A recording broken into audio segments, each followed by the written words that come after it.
Happy holidays, everybody. And Merry Christmas to those who celebrate. Can you believe it's almost 2025 already? It's coming up quick. Yeah, it's November 21st, 2024. And you know what that means. Time to start looking ahead at next year's big releases. Always fun to speculate. For sure. So for this deep dive, we are strapping on our best spy gear and taking a look at Mission Impossible: The Final Reckoning. Oh, nice. Our intel is coming straight from the source, the film's Wikipedia page. Excellent source. Oh, yeah. And let me tell you, it's got enough intrigue to make even Ethan Hunt sweat a little. Well, he does hang off of biplanes for a living. Right. This production is nuts, but we'll get to that. Okay. First, I'm curious about the release date. May 23rd, 2025. Does that feel a little late to you for a summer blockbuster? It's definitely a departure from the usual early May launch. Most big action movies come out then. Yeah. So what's going on with Paramount's strategy here? Well, what's interesting is the film's production history. Originally, The Final Reckoning was going to be filmed back-to-back with Dead Reckoning Part 1. Oh, okay. But they scrapped that plan, which suggests they're really taking their time to fine-tune this final chapter. Makes sense. Potentially even reacting to audience response to Part 1. Makes sense. You want to go out with a bang, especially if this is, the end of an era. Speaking of, the cast list has some serious surprises. Oh, yeah. Tom Cruise is back, obviously. Of course. But Henry Czerny is returning as Kittredge. Whoa! Haven't seen him in a while. Last time we saw him was in the very first Mission Impossible film back in 1996. Wow. What's the story there? I don't know. I mean, bringing back Kittredge after all these years really seems like they're leaning into that whole Final Reckoning theme. It's not just a clever title. It seems like they're weaving a narrative that brings Ethan's past crashing into his present. Oh, interesting. Yeah, like creating a sense of closure, Yeah. connecting the very beginning of his story to what could be the end. And it's not just Kittredge. Oh. The villain, Gabriel, played by Isa Morales, also has a history with Ethan, going back to his pre-IMF days. Wow, so this isn't just another mission, it's personal. Exactly. All of those past choices, those ghosts, they're coming back to haunt Ethan. Okay, I'm already hooked. Yeah. But we got to talk about the production of this film. It's legendary. Oh, yeah. Even by Tom Cruise standards, filming started way back in March 2022. Wow. That's almost 2 years before the release. That's a long time. They filmed on an actual aircraft carrier. What? Cruise did his own stunts hanging off biplanes. Oh, my God. There was even a submarine malfunction during filming. Is this level of commitment to practical effects sustainable in the long run, especially with the recent Hollywood strikes? It's certainly a question worth considering. The industry is at a crossroads right now, grappling with rising costs of these mega productions and demands of a changing workforce. Tom Cruise's dedication to practical stunts is undeniably impressive. I mean, it pushes the boundaries of what's possible on screen, but it also raises questions about the future of filmmaking. Yeah. Could this level of intensity and risk be maintained, especially with increasing pressure from studios to control costs and minimize production delays? Yeah, for sure. It's a high-stakes game. It is. And speaking of high stakes, let's talk about that title change. Okay. It was originally Dead Reckoning Part 2, but they dropped the Part 2 and went with The Final Reckoning. Is that just a marketing tactic, or is there a deeper meaning behind the shift? It's definitely intriguing. Dropping Part 2 could be a way to manage audience expectations, making it clear that this film stands on its own, offers a more conclusive ending. Okay. But there's also the possibility that this isn't the end of the Mission Impossible franchise after all. Really? Director Christopher McQuarrie has hinted at the possibility of future installments, even without Tom Cruise as the lead. That's a curveball. So The Final Reckoning could be referring to Ethan Hunt's journey, but the series itself might continue. Which leads us to the burning question. Is Tom Cruise passing the torch? The rumors about Glenn Powell taking over are swirling. Powell denies it, but where there's smoke. The speculation is definitely fueling the hype.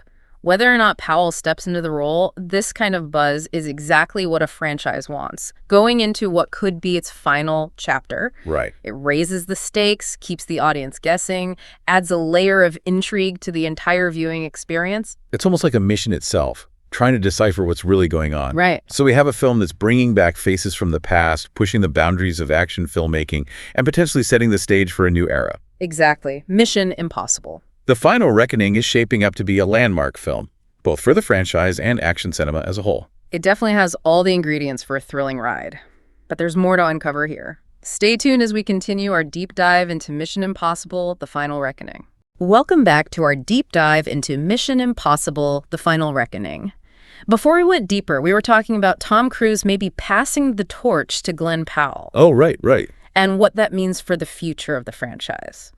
It's a question that hangs over any long-running series, right? It does, yeah. How do you maintain that energy and excitement when the face of the franchise steps aside? Big question. Some have done it successfully, others not so much. It's a delicate balance, you know? Yeah. Honoring the legacy, but bringing in something fresh for new audiences. Like the James Bond films. Exactly. Each actor brought their own style to the role, but they still maintained, those core elements of the character. For sure. It makes you wonder what direction Mission Impossible would even take if they did move beyond Ethan Hunt. Yeah, would they try to replicate Tom Cruise's Daredevil persona or go for like a totally different vibe? It's the million-dollar question, isn't it? It is. And it kind of speaks to a broader trend in Hollywood, too, right? Yeah. How do these iconic franchises evolve and stay relevant? It's not just about finding a new lead. No. It's about understanding what resonated with audiences in the first place and finding ways to build on that foundation. Absolutely. In the case of Mission Impossible.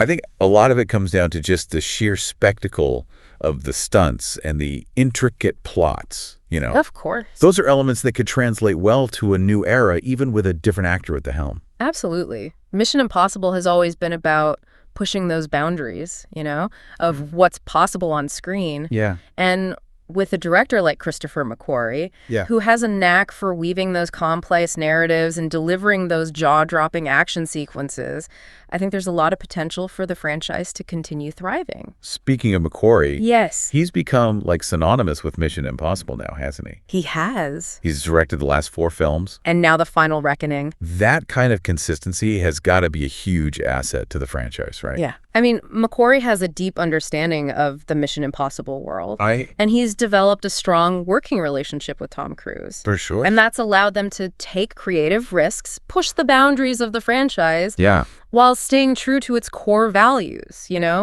It's not just about bigger explosions. Right. It's about crafting those compelling stories that resonate with audiences. It's like he's found the formula for the perfect Mission Impossible film. He has.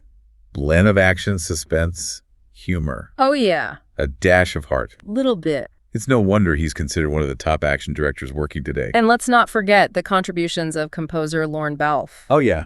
The music. I mean, his scores have become an integral part of the Mission Impossible experience. They have. Heightening the tension and adding an epic feel to those incredible action sequences. Yeah, you're so right. That music is instantly recognizable. Immediately. As soon as you hear those iconic themes, you're in for a wild ride. It's like your own personal adrenaline shot. Exactly. It's like the soundtrack to your own impossible mission. Right. But let's get back to the film itself. Okay. We've been talking kind of big picture, but I want to delve into some of the details that make The Final Reckoning so intriguing. Sounds good. What are some of the things that have jumped out at you? Well, aside from the returning characters like Kittredge, there's one detail that's particularly fascinating. Okay, what is it? Angela Bassett is back as Erica Sloan. Okay. No. And she's now the President of the United States. Hold on a second. Yeah. President. I totally missed that. I know. She's the CIA director in Fallout. Right. But this is a whole new level. It is. How does that change the game? I mean, it's a massive shift in the power dynamics. Oh, yeah. Think about it. Sloan knows Ethan Hunt, his methods, his strengths, maybe even his weaknesses. Oh. And now she holds the highest office in the land. Wow. Is she an ally, an obstacle, or both? Suddenly, Mission Impossible is venturing into the world of high-stakes political intrigue. It is. What kind of threat would require Ethan Hunt to tangle with the U.S. government? That's the question that has me on the edge of my seat. Yeah. Remember this whole Dead Reckoning storyline revolves around the Entity? Yeah. This rogue AI that's causing global chaos? Right. What if, by the final reckoning, the threat has escalated to a point where Ethan has to make an impossible choice? Oh. Defy the president to save the world? It wouldn't be the first time he's gone rogue. It wouldn't. But the stakes seem higher than ever. They do. Going against the president, someone he knows and respects. Someone he's worked with. That's going to weigh heavily on it. Exactly. It adds this layer of moral complexity that we haven't really seen in the franchise before. Right. And let's not forget, we've also got Holt McCallany playing the Secretary of Defense. Oh, yeah. And Nick Offerman as the chairman of the Joint Chiefs of Staff. This isn't just a fight against a villain. This is a battle against a system that might be compromised. It is a system. This is shaping up to be more than just an action film. It is. It's a thriller with political and ethical dimensions. Yeah. It makes you wonder, how far will Ethan go to complete his mission? And what will be the cost of his actions? Big questions. Those are questions that will keep us guessing until the very end. They will. And that's the beauty of Mission Impossible. I know. It's not just about explosions and stunts, you know? Yeah. It's about exploring those gray areas. The nuance. Those moments where the lines between right and wrong blur. Exactly. It's about facing your demons, making tough choices, and ultimately defining your legacy. And speaking of legacy, Oh, yeah? there's one aspect of this film we haven't touched on yet. What's that? The potential for the final reckoning to serve as a passing of the torch. Oh, right. All the speculation Yeah. surrounding Tom Cruise's possible departure Uh-huh. and the introduction of a new protagonist. Interesting. It's a fascinating prospect. It is. And one that could breathe new life into the franchise while still honoring its roots. Think about it. This film could be both an ending and a beginning. Right. We could see Ethan Hunt face his final reckoning Yeah. while also witnessing the emergence of a new hero, ready to take on the next impossible mission. It's a brilliant way to bridge that gap between the old and the new, Yeah. ensuring that the Mission Impossible legacy continues to thrive for years to come. I'm already imagining the possibilities. I know, me too. But before we get too carried away, Okay. let's delve into some of the other elements that make this film so captivating. Right. We've talked about the plot, the characters. Yeah. What about the visual spectacle? Mission Impossible films are renowned for their breathtaking stunts and stunning cinematography. Absolutely. And the final reckoning promises to be no exception. I bet. From what we've seen in the trailers, the action sequences are on a whole new level. Oh, wow. Tom Cruise is pushing the limits of what's physically possible, performing death-defying stunts. Oh, my God. That will leave audiences speechless. It's mind-boggling to even think about the level of preparation and precision that goes into these stunts. It is.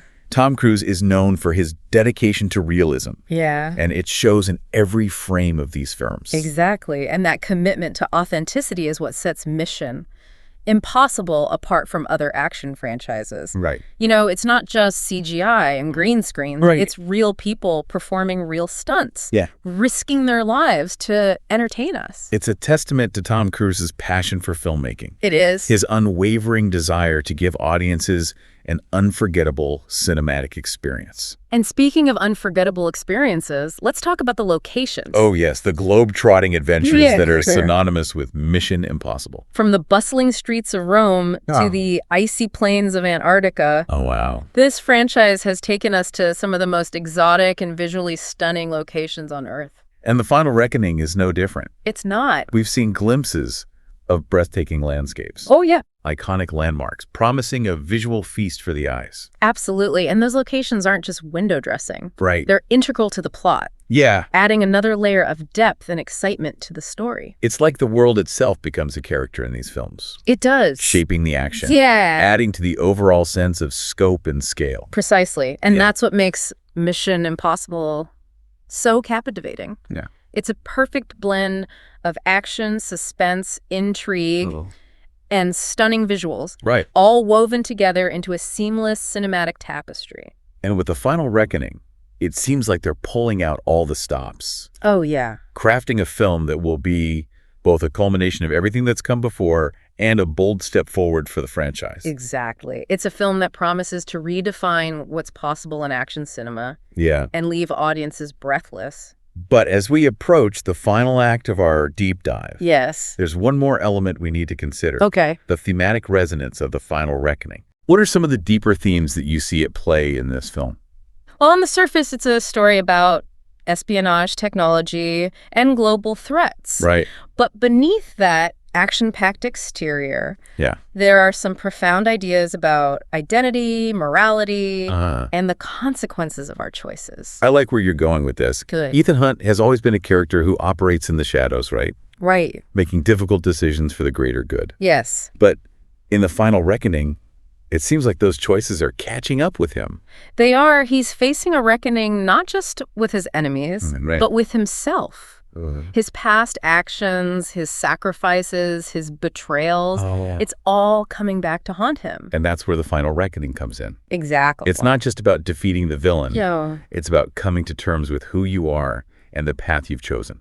It is. And that's what elevates Mission Impossible above the typical action flick. Yeah. It's a story that asks those tough questions about the nature of heroism, the burden of responsibility, the price of freedom. It's about confronting your past, making peace with your demons. Right. And ultimately finding redemption. It's a theme that resonates deeply with all of us, I think. It does. It does. We all have choices we regret, actions we wish we could take back. Right. And in a way, the final reckoning is a reflection of that universal human experience. It is.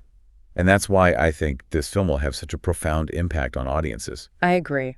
It's not just an escape from reality. No. It's a mirror reflecting our own struggles and aspirations. Right. It's a reminder that even in the darkest of times, there's always hope for redemption. Powerful stuff. You've really given us a lot to think about. Good. I'm even more excited to see this film now. I am too. But I think we've only just scratched the surface of what Mission Impossible: The Final Reckoning has to offer. I think you're right. Stay tuned as we continue our deep dive in the final part of this episode. Welcome back to The Deep Dive. So as we wrap up our look ahead to Mission Impossible, The Final Reckoning. I want to go back to something we talked about before. Okay. You mentioned that Angela Bassett's character, Erica Sloan, is now the president. Oh, yeah. That's a huge leap from CIA director in Fallout. It is. It opens up so many possibilities. Right. Having someone in the most powerful position in the world who understands Ethan's world, his methods, it adds a whole new layer of tension. Exactly. What kind of mission would even require going up against the president?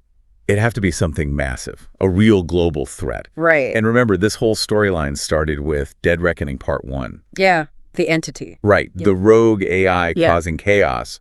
What if, in the final reckoning, the threats just escalated to the point where Ethan has to choose, follow orders, or do what he thinks is right, even if it means defying the president? That's classic Ethan. He's always been a bit of a maverick, bending the rules, breaking them to get the job done. Exactly. But now the stakes are higher.